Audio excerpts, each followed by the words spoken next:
Hi, welcome to Nasha's Art. I was looking through my old sketchbooks and I came across some of these funky geometric, kind of brightly painted designs, and I thought they'd look very cool on a t-shirt.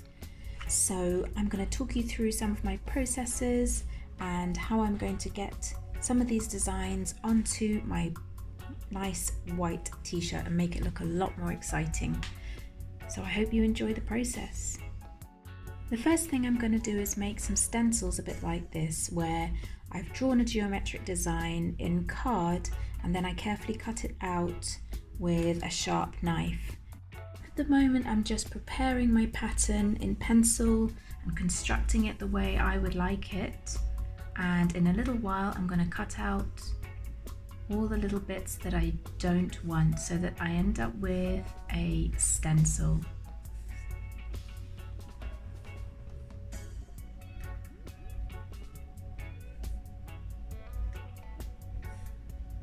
It takes a little while to do this and a bit of patience, but it's worth it in the end, because if you make it out of cardboard you can reuse the stencil over and over,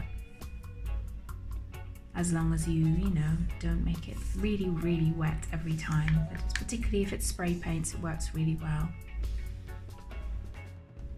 In order to cut my pattern out so that it's like this, I need to go inside every shape that I want and draw a line, draw inside it. So I've done this side and I'm now working on this side. After that, I will cut the inside shapes out with this. You can pretty much do this process with any sort of pattern or shape, as long as you double up your lines that you've drawn so that when you cut out the insides, you have a clear outline of your shape, so that when you spray paint it works as a stencil. And of course, when you're cutting it out, just make sure that you cut it out on top of a cutting mat so you don't damage your table or the surface underneath. Here's my white t-shirt, and in between I've got some cardboard to protect the back of my t-shirt so the colour doesn't go through and stain it. I'm going to start off using some Pabio fabric spray paint. I've never used this before, so it'll be really interesting to see how it turns out. It says you shake it, you can spray it from about 20 centimeters away from the fabric, you leave it for 15 minutes and then you need to iron it. I might leave it longer than 15 minutes, but I'm sure that anything after 15 minutes, ironing it would be fine. So let's give it a go and see how it looks.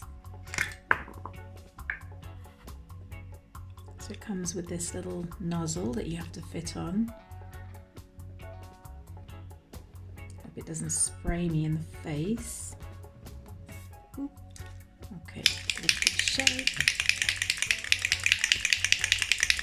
Apparently this stuff does smell, but I have a window open, so we'll be okay. Now let's have a go and see what this looks like.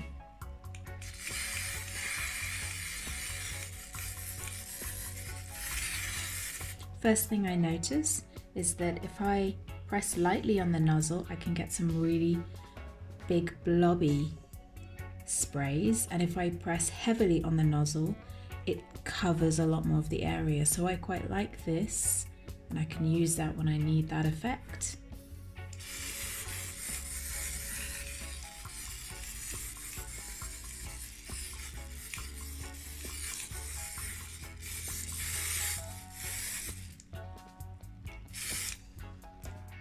I wanted some areas of yellow, and this Dylon fabric paint also, just like the spray paint, requires ironing. So I'm working at the moment with the layer of all the paints and pens, etc. and sprays that require ironing, and the top layer will be the ones that don't need any ironing, and I will do those after I've ironed the base layers. I'm just working in the yellow now in different areas. As I'm working in the yellow, you may have noticed that there are some blue blobs of paint. This was my other can of spray paint, which unfortunately came not working, but I managed to sort of push the nozzle down and get some large blobs out. With my stencil in place and a sponge in hand, I'm dabbing some Dylon blue fabric paint over my stencil, really carefully making sure that the stencil doesn't move. As I blob it over, I make sure that I also get all the different shapes inside, covered in paint, so that when I take the stencil off, which will be in a little while, it will fully reveal the pattern in its full glory. When you get to this part, it gets so exciting as you can't wait to see what it will look like. So I picked out the corner very carefully and peeled it slowly back, hoping that no smudges will happen as I peel. I was pretty pleased with the pattern. The only thing now is to deal with the rough edges. So with a thin brush and the same Dylon blue fabric paint, I'm pulling down some of the edges and turning them into wiggly sort of lines like roots or legs.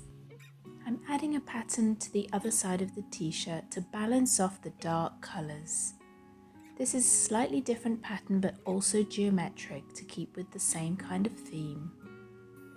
I'm using the same blue Dylon fabric paint and I'm dabbing with the sponge and then dragging out the edges as I did before to bring out those kind of wiggly roots. I left the t-shirt to dry for about 24 hours before ironing it with a hot iron. I'm making sure I use a bit of fabric over the top of the paint to protect it. And I followed the instructions as far as I could for the paints I used on the base layer.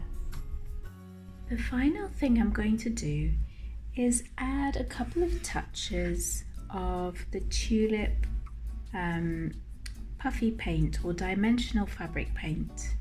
This paint doesn't need to be fixed by ironing, so it's perfect to do as a top layer and to add a little bit of detail to this area, which I feel is a little bit empty still.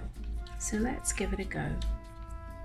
I love this turquoise color, and I'm going to kind of do it in one smooth movement.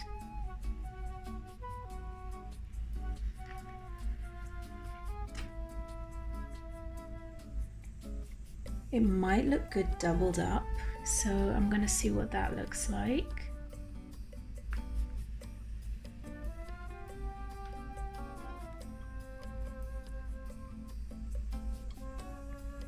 That's kind of cool.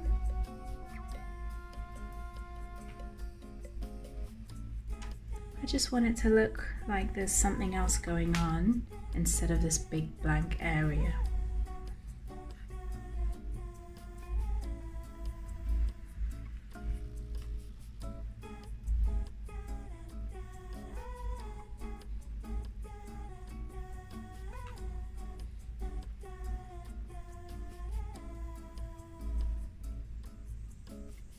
Maybe some dots might be nice to join the two.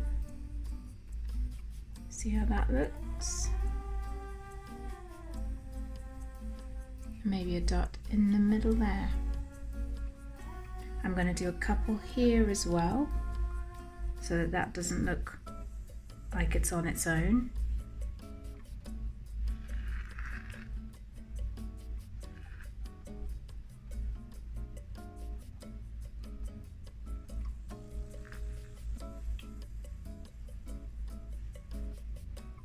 And maybe some dots again, just to add a bit of interest.